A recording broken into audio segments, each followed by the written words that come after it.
गोटे गप रही गोटे गाँ थिला गाँ रे लोक माननकु कुहागला आज संध्यारे गाँ को चारिटी हाथी आसवे सकाळे प्रचार करागला हाथी आसुची हाथी आसुची हाथी आसुची लोक माने मध्य बहुत खुशी थिले जे आमे हाथी देखिबु एवं हाथी केबे भी देखि नाहु। संध्या बेलकु आसिला बेलकु गाँ रे चारिटी छेली आसिले ए कथा देखि गाँ लोक माननकु भारी दुख लागिला एवं गाँ लोक माने सरपंचक पाखकु जाई सरपंचक कहले जे आपण हाथी कथा कहिथिले छेली आसिले केउठु। एही समय सरपंच दुखी हेले आउ मासे पर्यंत घरु बाहरिले नाही। ए कहानी मु काहेकि आपणक निकट रे रखुछि द्वितीय प्रसंग टीवी स्क्रीन को आनिले से कहानी आपण बुझी जिवे। गतकाली थिला फेब्रुआरी 15 तारिख जो दिन को नहीं बारंबार चर्चा है भारत पाकिस्तान रो मैच हब भारत रे जो माने क्रिकेट देखंती नाही से माने भी भारत पाकिस्तान रो मैच देखिबा पई आसिले और मैच देखिबा पई विभिन्न प्रकार प्रस्तुति कले। गोटिए पटे शिवरात्रि चलीथिला आ गोटिए पटे भारत पाकिस्तान मैच चलीथिला। अधा लोक दीप जालुथिले एवं दीप जालिबा बहाना मझिरे मझिरे भारत पाकिस्तान रो मैच भी देखुथिले। भारत 175 रन कला। आम मनरे एई प्रश्न थिला जे भारत पाकिस्तान रो मैच आउ पाकिस्तान किछि चमत्कार करिवो कारण पाकिस्तान टॉस जीतिबा परे बोलिंग करिवार निष्पत्ति नेला एवं एई निष्पत्ति नबा परे आमको भी लागिला पाकिस्तान एमिति किछि बड़ प्लान करिछि जहा द्वारा से माने भारत को चकमा दबा पई चेष्टा करूचंती। किंतु गतकाली रो मैच एमिति लागिला जे गाँ को हाथी नुहे छेली आसीचंती केवल प्रचार करा जाउथिला हाथी आसीबे बोली। एही समय पाकिस्तान रो कहानी सामना को आसिला। पाकिस्तान 61 रन व्यवधान रे हारिला।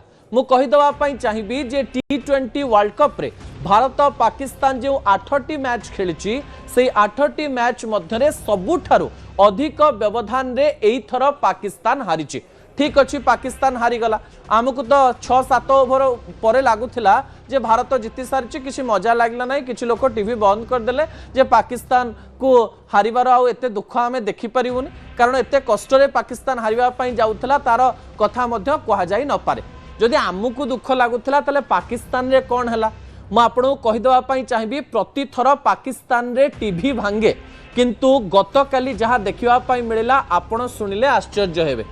भारतीय सांबादिक माननकु पाकिस्तान रा सांबादिक माने कहले पाकिस्तानी माने आउ खेलिबा पई चाहु नाहंती से माने बोधवे हारिबा पई आसुचंती आउ भारत को जितेइबा पछरे पाकिस्तान अछंती एक कथा कहि टिके टिके क्रेडिट नै सीधा सड़क भाबरे कैमरा आगुरु चली जाउथिले किंतु पाकिस्तान रे गतकाली कोन होउथिला ता सुनिकरी आपण आश्चर्य हे जिवे। दर्शक बंधु गतकाली पाकिस्तान जेतेबेले हारी गला से समय पाकिस्तान रे लोक माने पाकिस्तानी क्रिकेटर माननकु छी छी बोली कहउथिले एवं ए प्रकार रो कथा सोशल मीडिया रे देखिबा पई मिलुथला जे सेमाने थरे पाकिस्तान रे प्रवेश करंतु आमे तांको सहित कोन करिवु देखिबा।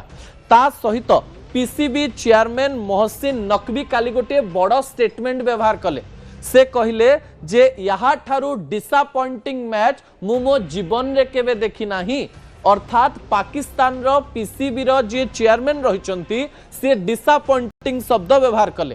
तापरे से कहले पाकिस्तान टीम सहित गोटे मेजर सर्जरी रो आवश्यकता रहिछि गोटे बड़ ऑपरेशन रो आवश्यकता रहिछि एवं पाकिस्तान रो किछि मंत्री कहले भारत बोधहुए पाकिस्तान रो क्रिकेटर माननकु टंका दे किनि देछि कारण एमाने भिखारी तांको देशर तो टंका नाही एवं टंका पकेले से माने भारतर भी हे जिवे एक कथा भी तांको देशर मंत्री कहबा पई चेष्टा कले। आउ गोटे बड़ कथा मु कहिदबा पई चाहिबी जे एई समय रे सबुठारु बड़ कथा कुहागला जेउ समय रे मोहम्मद यूसुफ कहले darkest period in our history Pakistan इतिहास सबुठारु कला अध्याय गतकाली थिला ए प्रकार चर्चा काली पाकिस्तान ने हेउथिला। एही समय रे कुहा जाउची सोशल मीडिया रे प्राय 2 लाख रु अधिका मेमेस चलीथिबा परे 27 रु अधिक टीवी से स्थान रे भांगीची ता सहित निज निज मध्यरे पाटितुंड हेई प्राय जनकर मृत्यु होइथिबा खबर मध्य इस्लामाबाद रु सामना को आसुची। जेउ देश आतंकवाद को पाले जेउ देश रे 30 दिन पूर्व प्राय 29 रु 30 दिन पूर्व जड़े व्यक्ति देहरे बम लगे इस्लामाबाद को जाकर 31 जन मरी जाइछंती जेउ देश उपरे एबे बलूचिस्तान बारंबार आक्रमण करुची बलूचिस्तान एक ऑपरेशन करी देश को पूरा मारिदेवा चेष्टा करुची से देश में टिके सम्मान नहीं क्रिकेटर माने बंचे एमाने विभिन्न मैच रे जितिकी निजर गर्व अहंकार रोते किंतु सेतक भी सरीगला जेतेबेले गोटे देश रसातलगामी हुए सेतेबेले तल ठारू उपर सबुकिछि रसातलगामी हुए एवं क्रिकेटर अवस्था मध्य समान धरणर होइछि। भारत पाकिस्तान रो मैच आ रोचक हबो आमको लागुना बोधवे नाम्बिया कहतु कि जो छोट बड़ दल रही दल सहित खेलिकी पाकिस्तान जदि तार इज्जत बंचाइब ताले तांको देशर लोक मैंने सामान्य खुशी हेबे भारत सह खेली कौन मजा आसबार ना एक भारतीय लोक मैंने कहवा आरंभ कले। दर्शक बंधु शेष प्रसंग टीवी स्क्रीन को